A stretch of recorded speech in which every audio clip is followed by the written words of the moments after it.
Hello, welcome to CarCast. I'm Matt, the moderator. DeAndrea here with Bill Goldberg. Good morning. I Second think I second woke wind. up. I woke up in the garage. And I tell you what, when I undertook this rebuild of the Cobra, I really didn't realize what it meant from start to finish in constructing a vehicle. And I'm not even constructing it from the ground up. I'm reconstructing it. So I Yeah. mean, I've got a huge advantage, but Jesus Christ, man. I'm changing bolts out of this thing. I've got OCD like so bad. I don't ever suggest anyone with it as bad as I have to build cars like this because I'm literally I'm cleaning stuff that doesn't need to be cleaned. I'm changing bolts. I'm doing All right. really, I'm really going to good. bring up an image. You're going to explain what it is. Uh, so those who are on YouTube could see this. Okay, we're looking at Goldberg's Garage Instagram, and look at that adorable little thing. I think you know what that post didn't get that much traction. I thought with the I, humor that I laid into that it would yeah. really do well. And the thing is kind of cute, you know. I mean, So this is the drive shaft you've been talking about for the Cobra, and it's basically the U joints with maybe four five inches of drive or shaft, 5 inches of drive shaft. Like it's not as big as my hand, right? yeah, Like and see if you look closely and you know your metals, then you obviously can see that. And if you remember, comparatively, that's not the original drive shaft that I got with the car. So yeah, the one that I got with the car, it was metal, right? And so its strength was able to allow it to be constructed a little smaller than this aluminum one, correct? And so, right. therein lies a problem in that the hoop didn't fit anymore because it hit, U-joint hit on both sides of the hoop, which defeated the purpose. So we had to alter that, and I'm waiting for that to get done. But you solve one problem and you solve a problem and another one rises its ugly head. So So yes, got the drive shaft in, and yes, it's cute, but yes, we have another issue. So. here's the thing about the drive shaft hoop. The drive shaft hoop is normally there and it's toward the front of the car because if the drive shaft breaks, like toward the transmission, if it pitches down forward and then hits the ground, it launches your vehicle into the air. Well, no This chance wouldn't with need this a drive shaft one. hoop because if it broke, it would just fall out and run away. Like it wouldn't even touch the ground. And plus, you've got the frame underneath it, this X of the frame. I just I, don't want it coming up and ripping my ass apart. Yeah, so I I mean, guess hey, I you guess if it never know. goes around because you're looking for more reinforcement of protecting yourself, then sure, I get it. But the Yeah, it's a normal use of the projectile. It's a drive shaft hoop wouldn't projectile apply. preventer. Yeah. That's But all it is. anyway, here it is. We've been talking about the drive shaft for so long now, and uh, it listen, look, it looks great. It looks beefy. It looks like it's gonna get the job done, given how much power this thing is. But you're right. This car is it's just so tiny, and with the new transmission in it, uh, it's kind of hilarious. It's hilarious. I mean, and I had to pop the transmission up, to get the angle correct for the yoke to go in. And it's just everything is a struggle, right? And you would think since it's so small, it'd be easy to, but there's just no room. Um, you know, uh, Here's another point. Another point is with the limited size. I mean, unless you use carbon fiber or titanium or something, I don't think you're going to get anything able to actually hold the power in that car. But that's under the circumstances that you actually get traction, right? You're never going to get traction in that car. So Yeah. what? So I don't have to get a drive shaft to be able to contain 800 horsepower because it's never going to be put straight to the ground. Right. So, I mean, that's why, the boys at Holden Brothers got it done for me. One of their neighbors is a drive shaft guru, and They gave him the horsepower range, and he's like, it's not going to hold. And I'm like, and they came back to me telling me, and I'm like, guys, don't worry about it. It's not gonna come into play And you're because not it's putting not going to slicks catch. on it. You know, like if you're putting Even if you slicks on it put to slicks drag on it, race it. that thing ain't going to hook. It's not Yeah. going to hook, unless you had a track that was unbelievably prepared. And Right. yes, it possibly could. And then the drive shaft would pop up again. I mean, the rear end would pop up backwards again, and they would slam the drive shaft on the frame like it already did. But it's all good. It's all good. All right, so now the new retired Goldberg, because you're in the garage doing stuff busier than before. The retired Goldberg Nothing. means back at getting some of the videos up when you were training and focusing and getting prep for WWE for 6 months.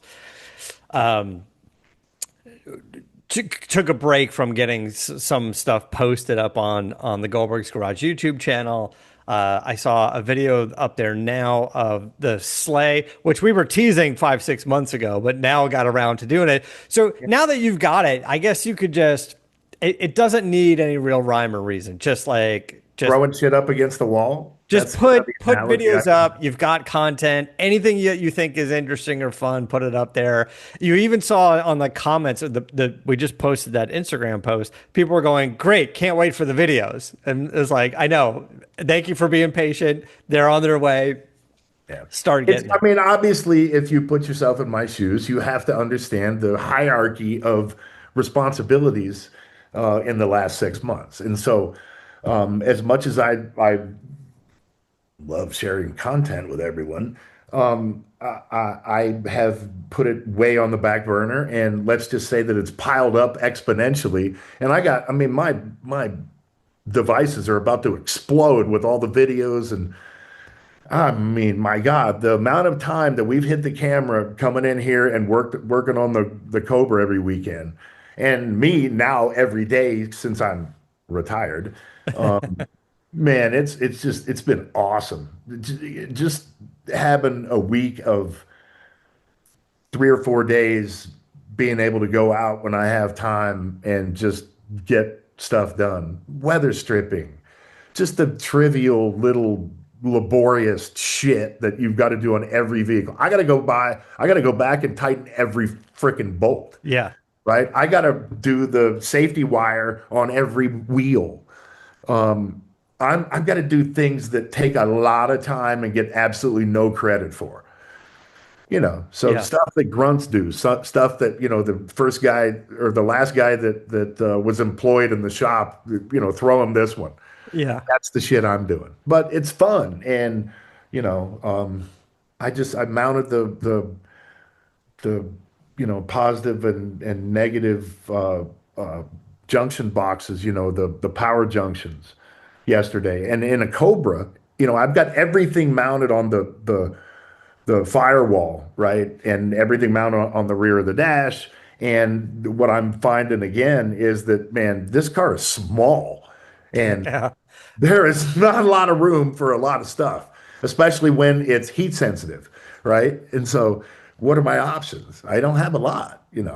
But it's a fun process. I'm learning a lot throughout it again. And thanks for Clint from CGC, and thanks Manny for coming out when he can and helping me out. And actually, Newburn contacted me yesterday, and he's going to come out and probably help us finish this thing up just for some giggles. So that's like a guy coming in and making a 2 foot putt. Yeah. Yeah, Yeah. fucker. We were at trying to find couple quick photos for you. There was a pretty good Cobra display I was going to say in Monterey, in Monterey, and I'm sure different kind of Cobra. I mean, yeah, these are all the big money cars. I want to say Peter Kloot had one there. I don't know if this was Kloot's car, but all of these with history, and killer cars, right? But look, each one slightly different. That was kind of the beauty of these things, and that's why this was Bruce Meyer's car. So this one we've seen in his garage. This is the first production 289 Cobra ever. That's so badass. I've seen Is some it? photos of that car. Yeah. Awesome. Anyway, And again, through this process, I'll tell you another thing that I've learned is that I don't know, with any other car, uh, everybody has opinions as to keeping them original and having liberties with them. There was no car better built to take liberties with than a Cobra Kid car. yeah, There's only so many things you can do, but the combinations are endless.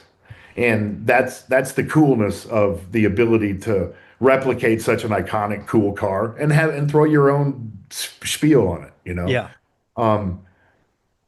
I don't know. I'm having a conversation with Clint because Clint's going to put one in. Clint's going to buy one, and he's talking about putting an LS in it, and I'm trying to talk him out of it because it's such a hideous motor, and there's only so many things you can show off in that car, and opening the hood is the main one. But yeah. I get his side of it. It's extremely dependable, cheap, easy, a lot of horsepower. But You know, but you it's know up. what? There are enough things in the aftermarket where you can make an LS look more and more like, I know, you but then know, it modernizes the cockpit or it modernizes the engine compartment, I believe. yeah. I don't, I but but you could put again, like that's an just my old opinion. school intake and a carburetor or you can onto an LS. So there's something, but listen to your point that at Monterey we went over and talked to the Ring brothers, and they brought out this Oh yeah. Aston Martin that they were building, and it was absolutely phenomenal the work that these guys do, and they're just the nicest guys. And we should have them on the show to walk through all the things that they did on that car. But they had a client come to them and said, "Let's build a car." And they said, "What do you want to do?" And Mike and Jim were just like, just not a Mustang, not a Camaro, not a, like not stuff we've done before. And the guy Cobra. goes, "How about an Aston Martin?" And they're like, "Oh, okay, that's interesting." So they went down this path. Now, this car, of course, evolved into, Gary Regal getting pen to paper and sort of redesigning everything from scratch. The only thing left from an Aston Martin are like the window switches, the VIN number, and a couple of other Yeah. that like that's it. Yeah. But they it has a Ford Coyote engine in it, and I'm sure there's some backstory as to why they called Aston Martin. Aston Martin didn't want to like play ball on this type of project. I'm sure after the amount of press and how well that car came out, maybe Aston Oh yeah. Martin's kicking themselves, going no. But they designed this thing with this incredible hood, and the hood scoop kind of set back, and they wanted that to be functional. So it's got a Coyote engine with a hair up supercharger sitting on top, but that would not work with the hood. So they had to go to Harrop and go, "Listen, if you want to help us out here, we need to redesign everything on the supercharger. We need to go back from square one." So the entire case, they had was the twin screws going in the supercharger. The whole case is redesigned. The air to water intercoolers that are in there all redesigned. Everything Smart just to business. work with this. Yeah. It came out fantastic. It's amazing. I don't know if it's meant to be like something to be reproduced. Like, hey, we're going to do 5 of these things if people want them, and if that client is okay with it, or is there going to be slight variations on it? But it's a complete carbon fiber body. It's on a Roadster shop chassis. It's got a Coyote engine. Everything else is hand done, and it's coach work now. It's just built from scratch. Oh yeah, yeah. You can charge what you want because there's enough people there's always that one guy out there that's going to buy it. And this is proof positive that that's always the case because the Yes. Ring brothers went to a place there you would never think that they would be and they made a sale. And so it's extremely smart business. And the truth be told, I challenge anybody. I'm sure there's many people out there that nobody knows about that are as talented as the Ring brothers, right? But that we know about, I ain't seen nobody compare with them. And they could build a freaking uh, uh, uh, what did Wanda have? A Pinto and make Yeah. it badass. I They have believe never been to Car Week. They've never been to the Quail, they don't and need to. they got talked into it, and they were so nervous going into it. They're like, having a booth at the Quail with this car is 5 times as much money as going to SEMA, and SEMA's not cheap. And they're like, we have to sell a car or two at this price, which I know the price. It's not for me to say, but it's not cheap. No. And He who I'm gonna sells guess $250,000 blazers, it's not cheap. No. I'm gonna guess that they walked out of there with about 5 orders of At least, of yes. of new builds Yeah. coming out of there Put it because this way, I truly believe that the amount of orders that they could garner from that would be limited by the amount of times they'd want to pick up the phone. yeah, and those guys, they do so much of the work themselves. They have a great team, but it's They not enjoy like, look, I like Canepa, but I don't know how much Canepa's working on cars himself, right?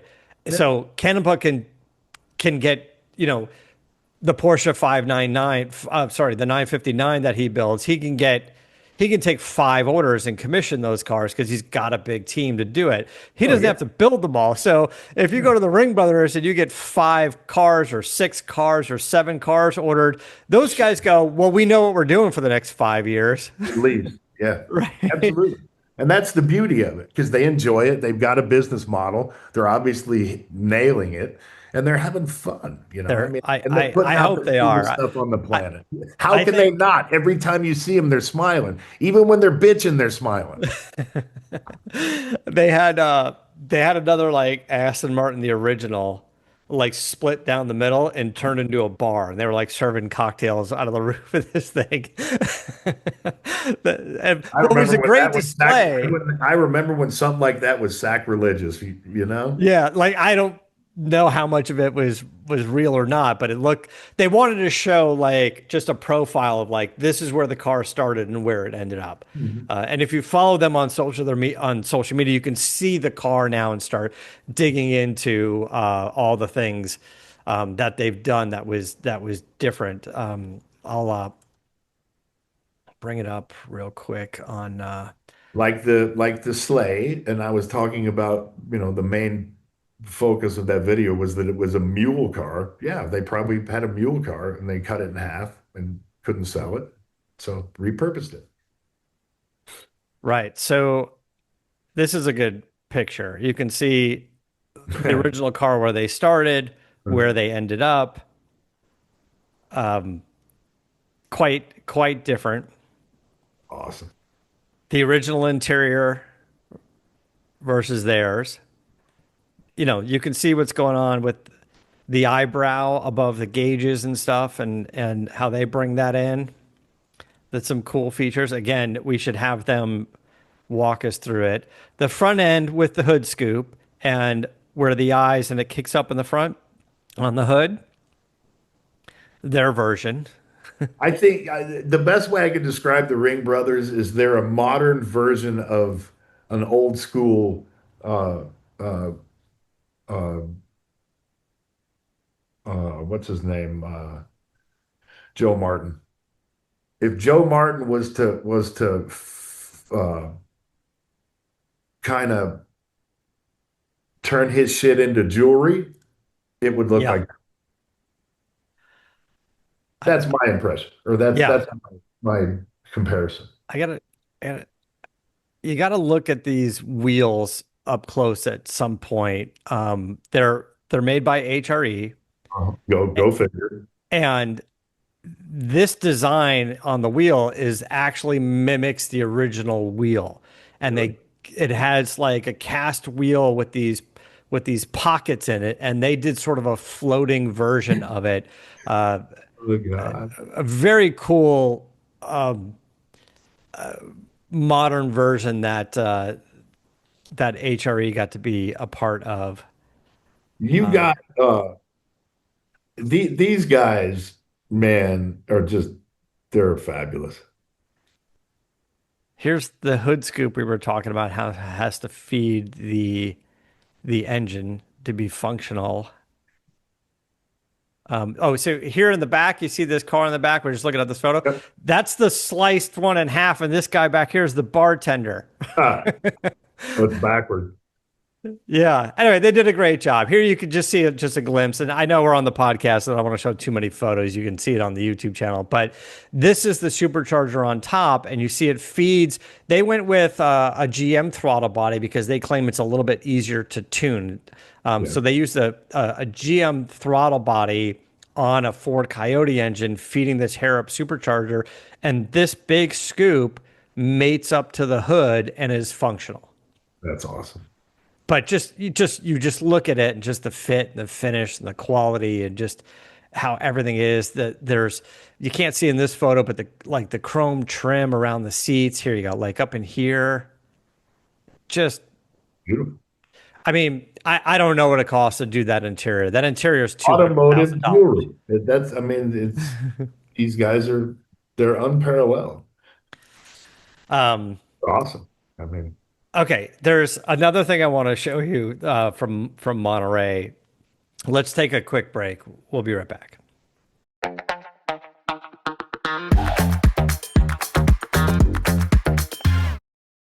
Okay, so going into it, I knew that Gordon Murray had launched Gordon Murray specialty vehicles. This we talked about this before a little bit, but Gordon Murray Automotive, they have the T50, the T33, the T50 Niki Lauda edition, I believe. But it fits the parameters of that company, a certain type of supercar, a certain look, certain performance benchmarks.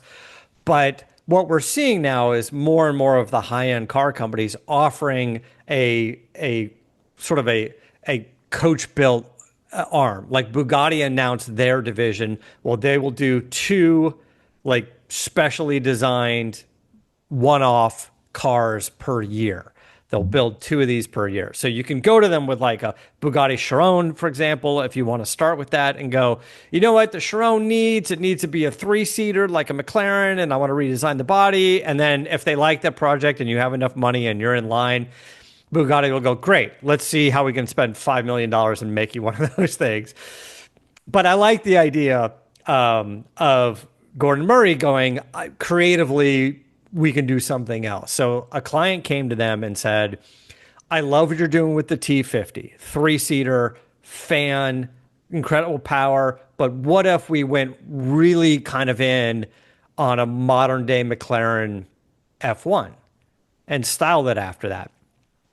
And they said, okay, I'm listening. what's money you got? And what they came up with was what they call the Gordon Murray S1 LM. S being specialty one. So here is the car they built. This is based off of the T50, and Exactly like the F1. it looks a lot like the F1. Um, But it's tons of it. I want to say it's 690 horsepower. So unlike the T50, there's no fan in the back that we can see, right? But very F1 in the back, right? Like that's definitely McLaren F1, Fuck me, farts. Sorry, excuse me, man. That car is beautiful. isn't it? All it is a modern F1. That's it. And just That's all the development and testing and R&D they put into the T50, they put into this. But why didn't he do this first? The client came to him and I kind of feel like he would Oh, why? he's getting asked a lot too, going, But he's Gordon Murray. Don't you think he would have been asked every day of his life? I mean, I can't believe that originally. I mean, originally, didn't you think this is what the T50 would look like? I mean, yes. obviously, he went with different technology and wanted to, separate himself and show that it was a new day. But the reality is, this is what I wanted. This is what everyone wanted to see. I I agree. And I mean, the front end, this is a modern day F1. It is gorgeous. absolutely gorgeous. The only part I don't like about it is I don't know. I don't know. There's something squatty about it. It looks like it's been squished together. It doesn't look like it needs to, it looks like it should be longer. It looks mo too much like a 360. I don't know. I don't know why I'm saying that, but I mean, the engine is rear mid, right? When I saw it in person, it seemed a little bigger than the T50. So maybe the front end smaller is than the extended. F1 The F1 is kind of small. It's wide. I don't know how it compares to the F1. That's a good question. because I think the T50, yes, it does appear to me to look like a smaller vehicle, like a three-quarter size thing, Yeah, but the F1 to me, because it exudes a different stance. I guess it looks bigger, but I mean this car is gorgeous. That shot right there is absolutely it's drop dead. nuts. Yeah, it's gorgeous. So you ask, why did Gordon Murray do this now? Why for this customer? Here's the answer. Because the customer went to him and said, let's design a modern day F1. And that customer said, I would like to buy five of them. Fuck! Oh, He's like, make five of them. So I don't know what that means. Is that 5 million a piece? Is that 8 million a piece? Is this a $25 million project or a $50 million project? And what does he do with the five of them? Is he so rich he's going to keep them all or gift them to his friends? Or does he go to Gordon Murray and go, I'm going to keep the first one, make each other one a different color, and I'll sell them at auction and people can enjoy them. And we'll know which one is which because maybe we'll just do like five different colors. Like, who I knows? think I mean it could obviously with somebody with this amount of money, it could be for any reason humanly possible. But maybe it was a great investment to be able to knock the price down on the one that he's keeping. If if he bought five of them, then he could take four of them and make so much money on them that he'd get the fifth one for free. Yeah, or maybe one of them goes back to the GMA museum. Never know. I mean, You know, I don't know. I how can you pass up that opportunity if you're Gordon Murray Automotive, not just Gordon Murray, but the company to go, oh, we got to make more than one of these. We'll figure out how to do this financially, and the company is keeping one.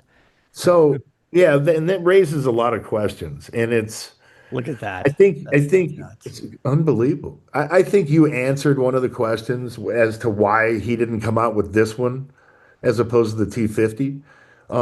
And I think you answered it by saying it was asked to be built by a customer. Yeah. So it wouldn't be like Gordon Murray trying to trump. I don't know. I mean, it's Well, the T50, Gordon Murray really wanted a fan car. He wanted that yeah. to develop that fan component that he worked on a long time ago. And then this version of the car is eliminating the fan, but taking the 4-liter engine and punching it out to 4.3 liters and making it 690 horsepower. Uh, and this car, you can say, yeah, we're going to add aero, we're going to add a wing, but it doesn't need to do what the T50 does. The T50 is all about performance benchmarks and meeting his like not just performance goals but engineering goals. Wow. And this one, obviously doesn't fit in that same model. This is just the coolest looking. The sexiest car I've ever seen. Like it's pretty cool. Now these look like some renderings for whatever. But anyway, cool piece. Glad they built it. I love that this type of innovation is happening. But yeah, I know you're such a fan of the F1, and it's tough. It's tough to go. Nothing can ever match that. Nothing's ever going to get there. But they they nailed it.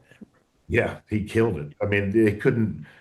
Yeah, I mean, Wow, that's I'm kind of not speechless, but that was absolutely gorgeous. And like I said, that's what I expected him to produce once he got back into the fray, you know. But again, I know why he didn't. I think I know why he didn't. But yeah. Okay, so I mean, plenty more of the next few weeks to talk about with Monterey Car Week. Alistair was up there as well. We were jumping in and out of a number of things. So um, on future episodes, probably the ones with Alistair as well. There's going to be some interviews that are going to pop in that he was recording, that I was recording. I think we've got an interview with the head of Bugatti and a couple of other things as well. So there's going to be some cool, interesting stuff. I think I'm going to get an opportunity to drive the Mustang GTD. Oh, nice. It won't be on a track, but it's kind of out in the middle of the desert where we can stretch its legs a little bit.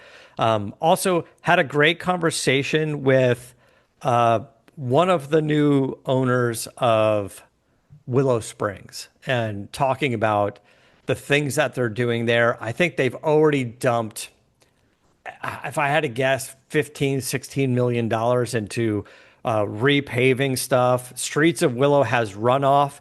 Before it was just like the edge of the asphalt. And then Yeah, when water would come down, it would create like a rut. So every time you're off the track, it would tear the tire off your wheel.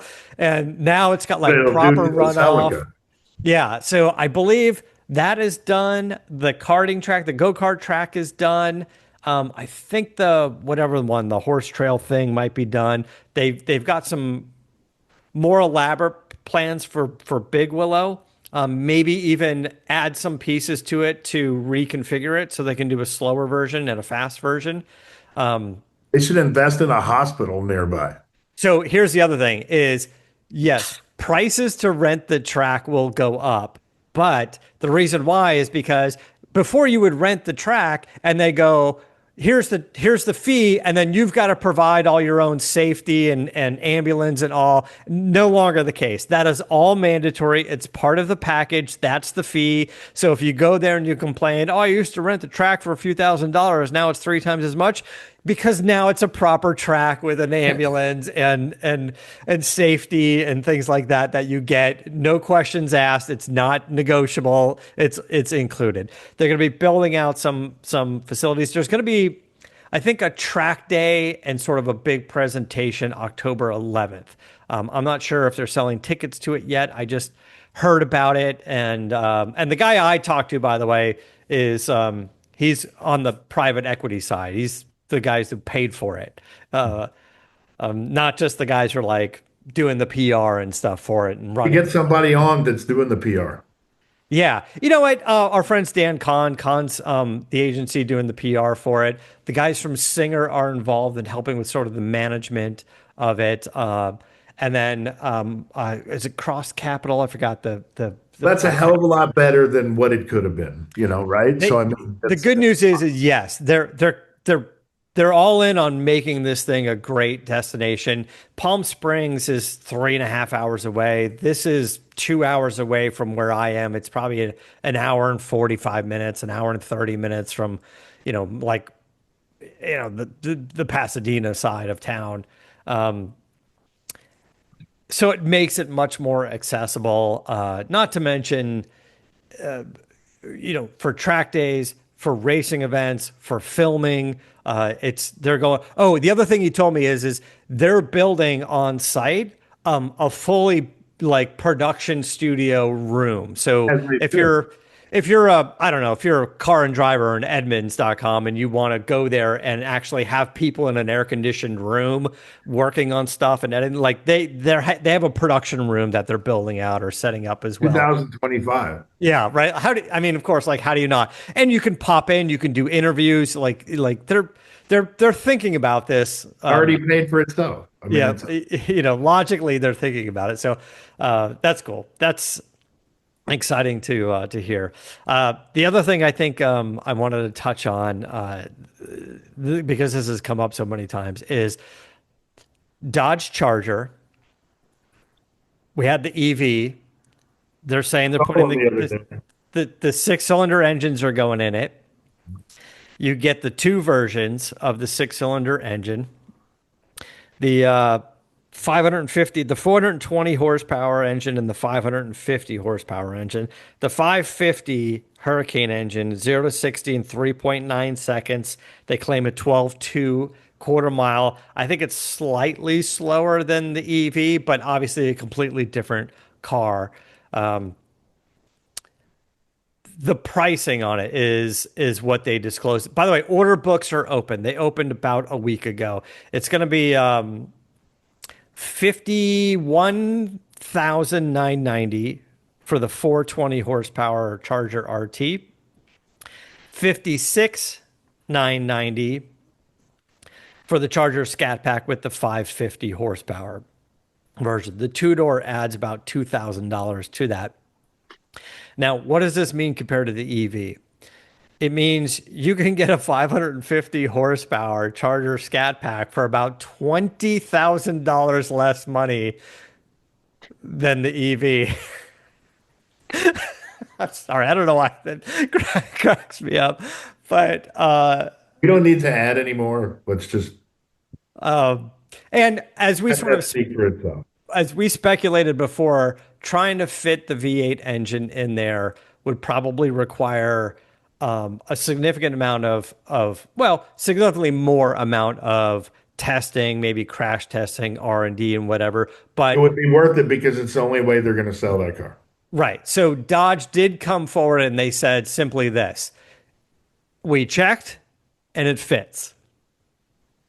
That's They've it. said that for over a year. Yeah, but now they're sure it fits. And I think they meant was we're going to bridge the gap, probably price wise, between the $56,000 six cylinder or the $52,000 six cylinder, and then the $20,000 Here's extra. here's here's the funny thing, and this again is perception. Okay, I got in from out of town last week, and on the way back from the airport, I saw a Daytona, a six-pack car. Yeah, It's amazing how much better it looks when you know it's got a gas engine in it. yeah, No, I swear to God, it's the yeah, funniest thing in the freaking world, right? yeah, Because I'm anti-EV 1,000%. So when I see that car and I know 1,000% that it's got an EV in it, it's hideous. But now it's growing on me. It's yeah. possible for it to be a palatable car. It's funny how that works. That's all I'm saying. Yeah, because it happened to me. And I saw myself and I'm like, are you actually looking at that car? And I have a completely different opinion of the car now. I'll tell you, I'm I know everybody's anticipating the V8. We want the sound, we want the Hemi, but and the six-cylinder engine is like physically it's ugly, but at 550 horsepower starting point, and if it's fairly lightweight compared to what the V8, once somebody like Mario at Gearhead starts to breathe on that thing a little bit, He's already doing it. I would imagine, and it doesn't have to just be a drag race vehicle. If he can balance the weight of that thing and turn up the wick to 650, 700, it's an interesting track car. When guys like me that really place a lot of stock in history and lineage of the Hemi start dying off, that it's going to take over, So right? Because it's reality, yeah, right? It's reality. I mean, even though visibly it's a hideous package comparatively, it could be dressed up like an LS can, I would imagine. But you look at numbers; it's a numbers game. yeah, yeah. So you're 100% right because the Corvette ZR1 and the ZR1X were announced. The pricing's out. And the Z06, which is phenomenal, flat plane crank, naturally aspirated, sounds amazing. That went from high markups to being discounted at the dealers. People are going, I get it, it's a cool car. And right now it's probably the deal of a lifetime. Like that's probably the When guys like us die off, those things are gonna be gone. and it just everyone's going, I just rather pay more money and get the zero one and get the big dog. Is that going to happen to the Charger? Are we going to look at a $50,000 to $56,000, 400 to 550 horsepower inline six and go, I know, but when the Hemi's out, no one's going to buy the EV, no one's going to buy the six cylinder. People are only, although if you do the math on it, it's like how many regular Chargers and Challengers were sold versus the Hemi. We talk about the Hemi, but A the lot. numbers, there's a lot. Yeah, People love that four-door Charger with the normal engine in it, whatever it was, the six cylinder. They sold a lot of those. You know, absolutely. Yeah. yeah. So You rebadge them and for $20,000 less have, the same visibly visual car. right. You can do all the same modifications to it visually, wheels, tire package, and you can get something that's arguably more fuel efficient and cheaper to insure. And it can look exactly like the other. And it'll look just like the others. That is one of the things, right? So yes, when they do the Hemi versions of it, I'm sure they're going to do things like, oh, it's a little wider, it's a little more aggressive. We change the hood, we change it. Okay, but the aftermarket, which we love, is going to go, I can do that. And they're going to offer up versions of the hood and everything else. But that's the beauty of these cars is something that's fairly attainable in a world of $40,000 plus 42,000 being Absolutely. the average price of a car to, for low to mid 50s, get something that can perform. The performance numbers are no slouch, 0 to What's the 60 weight under four difference? seconds. What's the weight difference between the six pack and the EV? That's what I want to know. Oh, yeah, we'll have to look that up at some point. We'll have to find out what yeah, let's see. I don't know if they released the weight. Um, I'm curious. That's the biggest thing I'm curious about. I don't know if they gave us the weight on it yet. So that's the on the gas engine car. Um, Yeah, well, this is a question for Alistair because when they get the cars in and when they do their testing on it and talk about just the balance of the car and weigh the cars, they'll put together sort of a leaderboard when they're the data because he can access the data on the fly that I don't normally access. Like in the middle of the podcast, he'll be like, "Let me look." Um, but yeah, that's a good question. And then what's the weight difference between the Hurricane engine and the Hemi? I'm just curious about that too. I don't really know, you know.